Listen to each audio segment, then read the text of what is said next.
All right, so good afternoon, everyone. My name is Lavonda, and I'm a homeschool mom. And I'm going to try to do a better video of our classroom walkthrough. The last one I recorded was very low quality for some reason. I recorded it on a tablet. So I'm trying it on a Samsung phone this time. We're going to see if it does any better. So here is the door to our classroom. And we've just recently changed rooms, so this one's a little smaller, but it still suits its purpose. So there's our door, and here is our classroom. So we just start, and I'll just kind of pan around, let you see what all we have going on in here. It's kind of a busy room, but it's not too bad.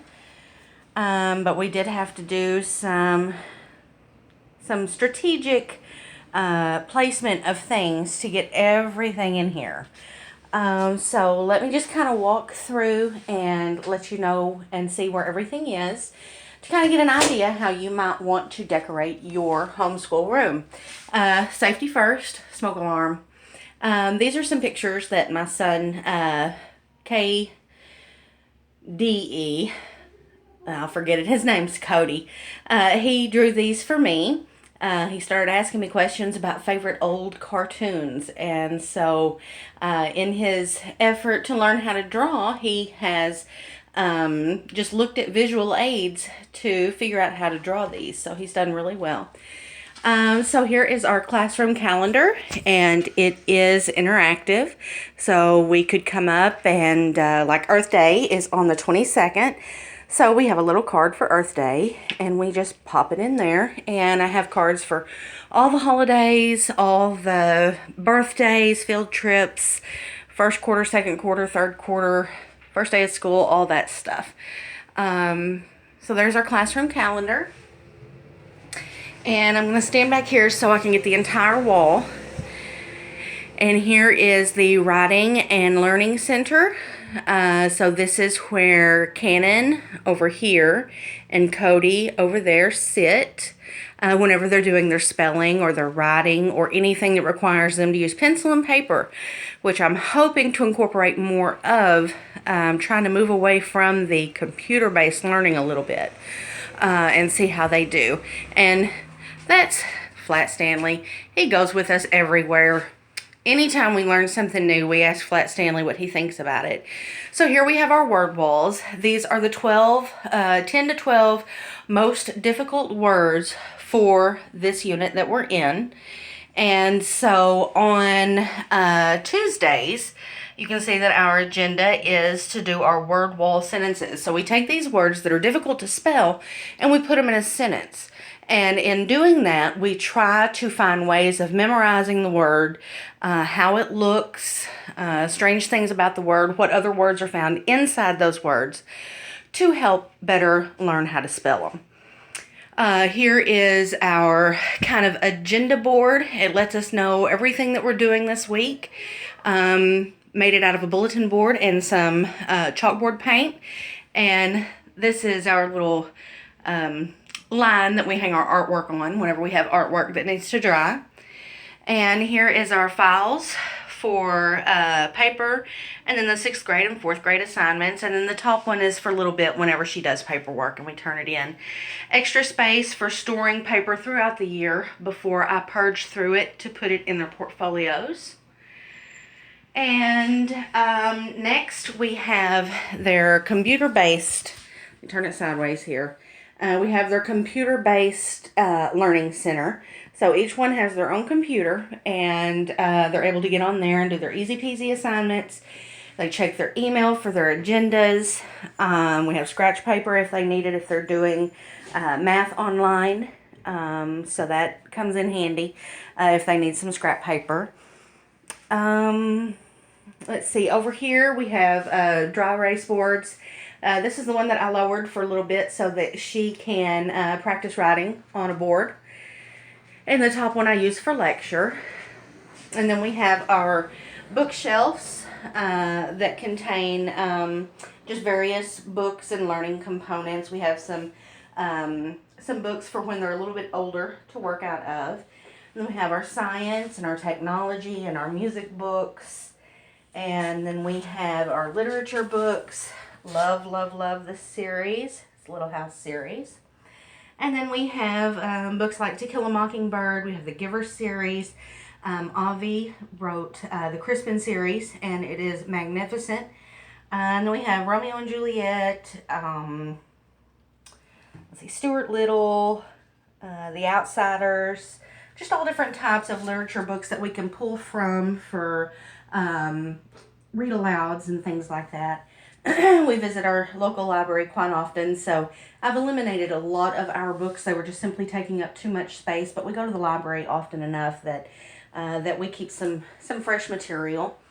And then we have extra paper, folders, theme books. Then we have some in-class learning games for counting and thinking and strategy. We've got chess and checkers. And then we've got Family Feud for whenever we're just really wanting to battle it out. And let's see, here's our 3rd and 4th grade Word Wall Words, 5th and 6th grade. And then there's our pre-K box down there that has quite a bit of information in it. And then our science and projects and things like that. And then our scale whenever we need to measure the weight of something. And on top we've got just their caddy, simple caddy from the Dollar Tree. And you can put markers, pencils, pens, highlighters, crayons, glue. We've even got scissors in here and cap erasers for when they need them. And then I have kind of the teachers area slash graduate school madness area. So this area is mine. I use it for both teaching and for lesson planning and for my own studies that I'm doing as well. And then I have filing cabinets, 4 of them, specifically for homeschool, all filled to the brim and heavy as tarnation. But I use everything in there, so can't really get rid of anything. And then quick file access for reading charts and papers to grade and things like that. And so over here we have our storage closet and just a motivational poster, nothing too flashy, but something that just kind of has some good motivational things on there. And then 5 guarantees you can't control. I actually laminated this because I really like it. I will post a document on the webpage so that you can download your own copy. But it lists the 5 things, or the 4 things that you cannot control no matter what. And then it lists 26 things that you do have control over. So I'll be sure and post that on the website so that you can have access to that should you want to print off your own copy. And then we have our storage closet. And inside our storage closet, I've tried to tidy it up as best I could. I've got extra storage containers with lids, bulletin borders, and graphics. We've got our candy box for when we do really good. We've got some games in the purple bin, felt board pieces in the blue and white bin. Treasure box right there. Love that. And then we have our games for fun, when we just need to take a brain break. And then here we've got some more games. And then we've got boxes of pencils and colored pencils. Wireless printer, absolutely a necessity for any homeschool family. I've got my laminator. And we've got our math box. This is filled with like math games, calculators. It's got a math disc if we have problems with some of the math items. Then we've got math games, multiplication games in here. And then we have our EHA Homeschool Academy Math Resource Book that I have put together. It's just some basic tips and quick thinking. And then we have our math tools kit. I laminated this and put like paper ruler, paper protractor, things like that in there so that if they need it, they can have access to it. More files, our current year's worth of files. Movies, the drawers are messy. I have not got them tidied up yet, but basically teachers up here in the top drawer, and then we have printer paper, decorative paper, things like that in that one. And then in the bottom we have our art supplies. Crayons and colored pencils and wooden Easter bunnies that we're going to decorate for Easter. Drawing cards, crayons, like I already said, crayons, construction paper, painting paper. We have 3 bins also full of art supplies. Goes from paints and pastels all the way down to beads and yarn to create all different kinds of things. And then we have my organizer over here. I saw this online and I thought, wow, got to get one. Absolutely worth the $4 that you will spend on it. This is a shoe organizer from Walmart. Hangs over the door just like that. And you get multiple pockets that literally go almost to the floor that you can put stuff in. So I've got extra markers, playing cards and dice, scissors, money manipulatives, extra cards to write on. I've already done a blog about these. This is our story cubes, bingo dabbers for when we're doing dot a word or dot a letters, liquid glue. I have an empty one because I've got to refill it with ink pens. We've got pencils, glue sticks, hard protractors and rulers and compass rose, some more flashcards, magnifying glasses, calculators, fine motor skills, cards, just all different types of learning material in here.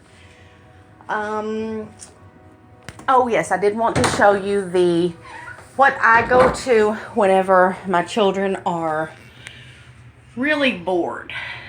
Yes, that's the I'm bored jar. It is filled up with all different types of items that the kids can use to keep from being bored. It has fun things and it has work things. And then we have our brain breaks. This little jar we love. If we're having a moment where we just don't understand something, we pull out the brain breaks and we give our brain a break. It could be something as simple as going on a walk around the block, or planning a party, or just getting some loud music on and dancing. So there you have it, our Generation Homeschool classroom. Lots of learning goes on in this one little bitty room, and we couldn't be more happy. Happy April, everybody.